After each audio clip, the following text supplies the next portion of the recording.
In 2023, the Orthodox Church of Ukraine and the Ukrainian Greek Catholic Church simultaneously transitioned to the new calendar style. All holidays, including winter ones, shifted by 13 days. St. Nicholas Day was celebrated on December the 6th instead of the 19th, Christmas on December the 5th instead of January the 7th, and Epiphany on January the 6th instead of the 19th. This transition was supported, if not initiated, by the government, which deemed the Julian church calendar unlawful, cancelling days off on Christmas, the intercession of the Virgin and the day of the baptism of Rus. Сьогодні всі українці разом, всі ми зустрічаємо Різдво разом, в одну дату, як одна велика родина, як одна нація, як одна єдина країна. In other words, Zelensky assures that all Christians in the country have switched to the new style. He was echoed by the police, claiming that on December the 25th, which was a working day because of war, 10 million people ostensibly attended services held at 7,000 temples. Велика кількість громадян вирішили відзначати 25 грудня Різдво Христове.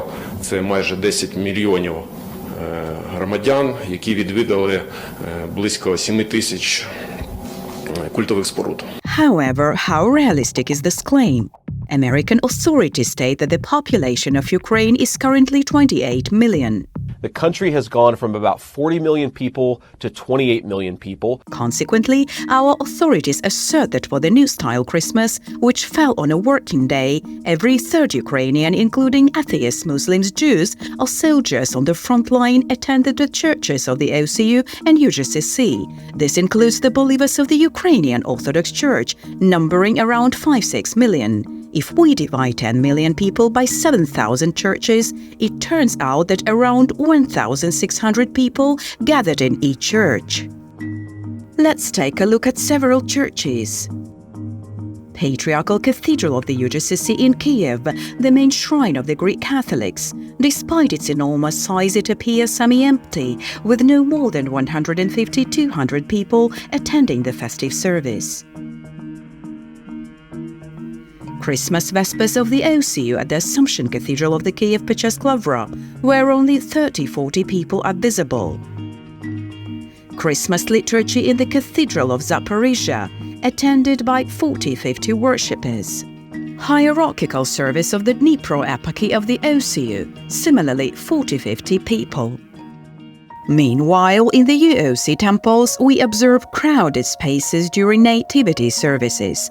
Examples include the Pochayev Lavra during the all-night vigil, the Divine Liturgy in the Kiev Lavra Church of St. Agapitus of Pечерsk, and Christmas worship in Sumy and Cherkasy. Similar situations occur during the Epiphany services, when many people traditionally come to churches to have their water blessed. Comparing the situation in Khmelnytsky in western Ukraine, traditionally strong for the OCU, we see photos from January the 6th in the UOC Cathedral seized by the OCU, and pictures from January the 19th in the St. Nicholas Cathedral.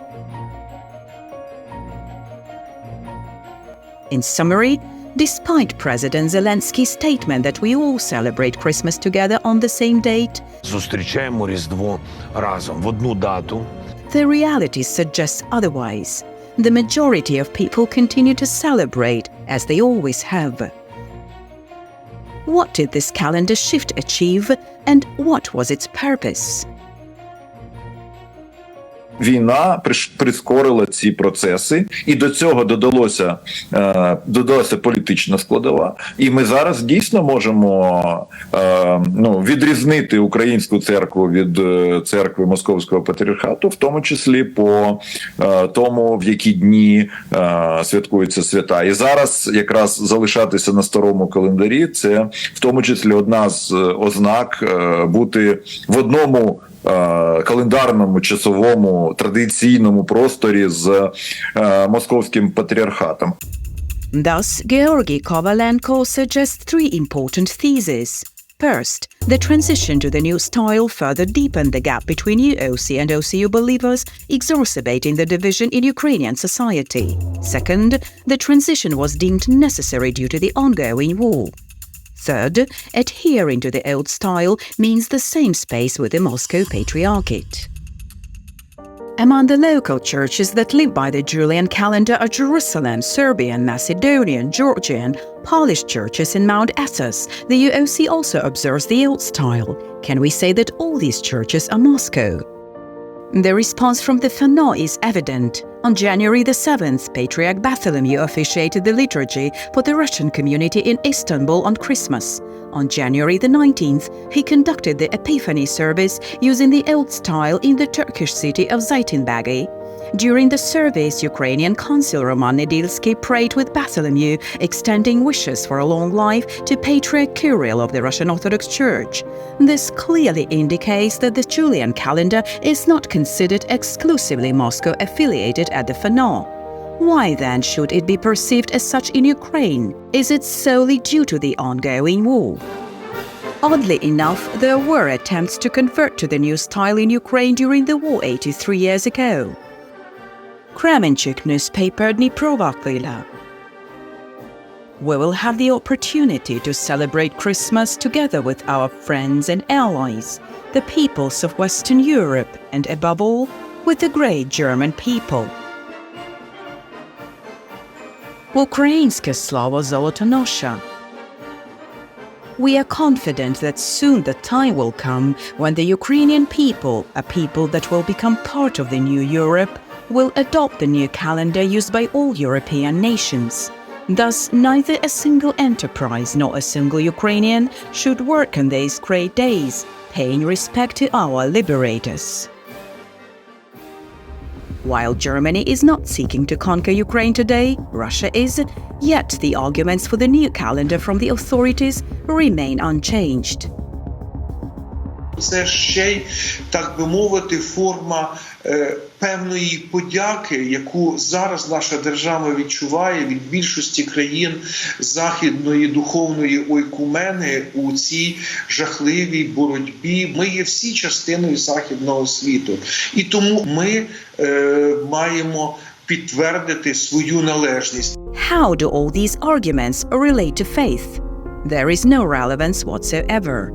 Let's examine how the authorities and society perceive church holidays, the saints of the church, and Christ himself. In schools and kindergartens, St. Nicholas replaces Dead Moroz, meaning Grandfather Frost. There, women are seen wearing priestly attire and distributing gifts to children without hesitation. The situation is even worse among adults. The new style St. Nicholas is portrayed not as an image of humbleness, but as a bloodthirsty god of war, wielding machine guns and tanks, bringing the corpses of enemies as gifts to Ukrainians. Бажаю вам під кожною ялинкою доброго охолодженого москаля і бажаного штабелями. Military greetings depict a pilot in the robes of a saint, adorned with the emblem of the armed forces of Ukraine, loading projectiles into a combat helicopter, ultimately firing upon the enemy. Pay attention to the face of the so-called saint, a demonic snout with dogged, bared jaws. Similar military-themed congratulations were extended for the new style Christmas. Ukrainians were urged to defend Christmas with land and air missile strikes. Meanwhile, depictions of Christ on social media portrayed him as a muscular figure armed with a gun machine. In Rivne, a new style carol was altered to remove Christ altogether, leaving only people and machine guns. Та берім за зброю, та все кулеметну, радуйся, ой, радуйся, земле, твій народ відродився. In Lviv, Uniat seminarians toured churches with a musical program, with the drama playing virtually between the holy gates of the cathedral.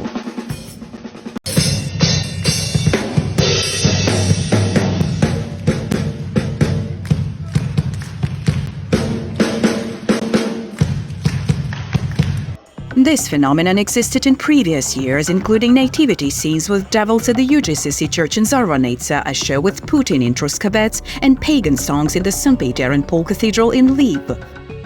All this took place concurrently with Christmas festivities in temples of the Ukrainian Orthodox Church. Now, these events have been split temporarily.